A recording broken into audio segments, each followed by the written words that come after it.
ప్రజలు తమ సమస్యల పరిష్కారం కోరుతూ అందించిన వినతులకు అర్జీలకు నిర్ణీత గడువులోగా పరిష్కారం చూపాలని కాకినాడ జిల్లా జాయింట్ కలెక్టర్ అపూర్వ భరత్ అధికారులను ఆదేశించారు. ప్రజా ఫిర్యాదుల పరిష్కార వేదిక జిల్లా స్థాయి కార్యక్రమం సోమవారం కాకినాడ కలెక్టర్ వివేకానంద హాల్లో జరిగింది. ఈ పీజీఆర్ఎస్ కార్యక్రమంలో జాయింట్ కలెక్టర్ అపూర్వ భరత్, జిల్లా రెవెన్యూ అధికారి జె వెంకట్రావు, కాకినాడ ప్రభుత్వ సామాన్య ఆసుపత్రి అడ్మినిస్ట్రేటివ్ అధికారి N Sridhar, KRRC SDC G Ratnamani, DRDA PD Srinivasarao, CPOP Trinath తదితర అధికారులు కాకినాడ జిల్లా నలుమూలల నుంచి వచ్చిన ప్రజల నుంచి అర్జీలను, వినతులను స్వీకరించారు. ఈ అర్జీలను ఆయా శాఖల అధికారులకు సూచిస్తూ వాటిపై సత్వరం సమగ్రమైన విచారణ చేపట్టి తగిన పరిష్కారం అందించాలని జేసీ అపూర్వ భరత్ అధికారులను ఆదేశించారు.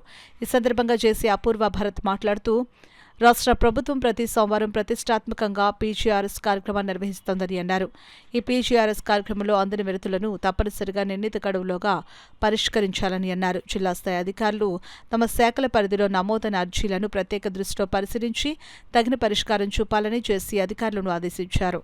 ఈ కార్యక్రమంలో వివిధ శాఖల జిల్లా స్థాయి అధికారులు, కలెక్టరేట్ విభాగాల అధిపతులు తదితరులు పాల్గొన్నారు.